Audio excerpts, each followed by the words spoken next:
WHO has been assessing this outbreak around the clock, and we're deeply concerned both by the alarming levels of spread and severity and by the alarming levels of inaction. We have it totally under control. We've been asking people to stay at home. More than 100 countries have introduced travel restrictions because of coronavirus. Today I am officially declaring a national emergency. Boris Johnson has tested positive for a coronavirus. There are now more than 1 million confirmed cases worldwide. Cases around the world has now topped 10 million, more than 500,000 deaths. Global COVID-19 infections have surpassed 50 million as of Sunday. President Trump has tweeted he and the First Lady have tested positive for COVID-19. There's no doubt that the issues around the coronavirus are having a significant impact. The Dow Index has now lost 3,200 points this week alone.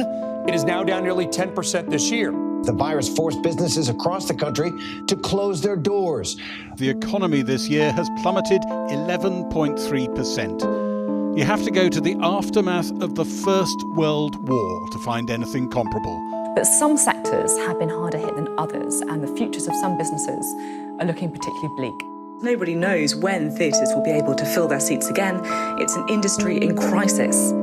This sector employs 300,000 people across the country, and 70% of those jobs are likely to be at risk. Can't really act on a stage with 60 people whilst also social distancing, so it's definitely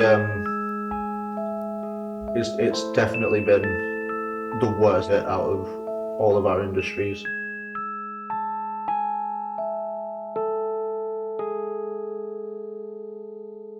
The pandemic continues to bring chaos to the more than $42 billion global movie business. The U.S. government's call for social distancing has forced all studios to shut down their TV and film production, as well as postpone all of their theatrical releases. We have seen a halt to production in the past due to strikes and other things, but this is quite different. This is a halt in production that no one could have anticipated, no one saw coming. Really, you couldn't plan for it. A lot of film distributors and cinemas were already floundering before the pandemic. Now, many theatres would struggle to reopen, let alone stay afloat, with limits imposed on audience numbers. With coronavirus, there's been many different kind of reactions to that, I think. What I've seen is it's this idea that, there weren't necessarily contingency plans in place at the very start of this. I think things have obviously got better as times went on, and obviously guidance is being given. But I think as well that's kind of, the industry's responding to government guidelines which are perhaps not necessarily fit for purpose. On a more a macrocosmic political level, my own political views maybe suggest that it hasn't been handled as well, and it's been quite reactive to various things. But then reflecting on that, I wouldn't necessarily want to be the person making those decisions either. The government have in no way, shape or form done enough for the arts industry at all. I don't think in many places there's a feeling so strongly that the world is returning to itself that we're streaming into the theaters. Where we are streaming, of course, is in our homes. Between January and March, Netflix alone added over 15 million subscribers worldwide. In the West, that's forced several parts of Hollywood to make some bold choices. New rules for the 2021 Oscars this year. The Academy's Board of Governors approved what they're calling a temporary change that would allow streamed films to be eligible for its award ceremony. The sequel to Trolls had been more profitable for Universal than the original because of its on-demand release. Streaming viewership growth is accelerating during the coronavirus crisis. Yes, we're getting right into Mulan going to Disney+. So basically what's going to be happening is Warner Brothers came out today and said that all of their 2021 films will be available on HBO Max the exact same day that they are in the theater. The mastermind behind The Dark Knight, director Christopher Nolan, speaking out about Warner Brothers' announcement, saying filmmakers went to bed the night before thinking they were working for the greatest movie studio and woke up to find out they were working for the worst streaming service. If we look at how some of the major theater stocks ended today's session, we'll see IMAX off over 8%, AMC finished the day down nearly 16%, Cinemark down over 22%. And the reason was this announcement from Warner Brothers.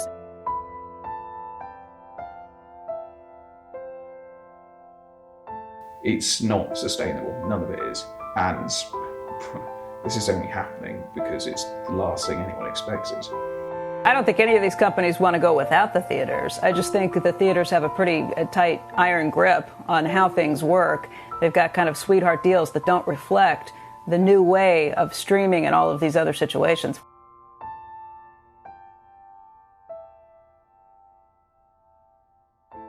But before we roll credits on cinemas altogether, history shows that no matter what the situation, the need to go out and see a movie is always there. The all but extinct drive-in, now making a major comeback due to social distancing measures. There are just about 320 left, but they're having a sudden resurgence. So no, I don't think it's the end. Yes, it's recently has been declining, that was before the lockdown itself. And now that people have been oversaturating themselves on Netflix and other streaming media platforms, people will want to go out with friends in person to go see these big films or big TV shows. This is the set of a Stephen King horror series. Strict measures combined with few cases make production possible. These are difficult times, but out of that hopefully comes, well, this is an issue that a problem that we need to solve. How can we do that? How can we work with these really difficult contexts? And that might lend itself to, more innovation and inclusivity, so people feeling able to produce content in a way that they might not necessarily have done before, because that's the standard way of doing things now, maybe. Industry-wide, they are following COVID-19 guidelines put together by guilds and unions representing actors, directors, and others, such as COVID-19 testing before production begins, followed by regular testing protocols throughout the project. How sustainable that is in the long term is probably not sustainable. So there needs to be something needs to give, really, and hopefully that'll be in the shape of a vaccine to remedy, or at least control things a little bit better, I think.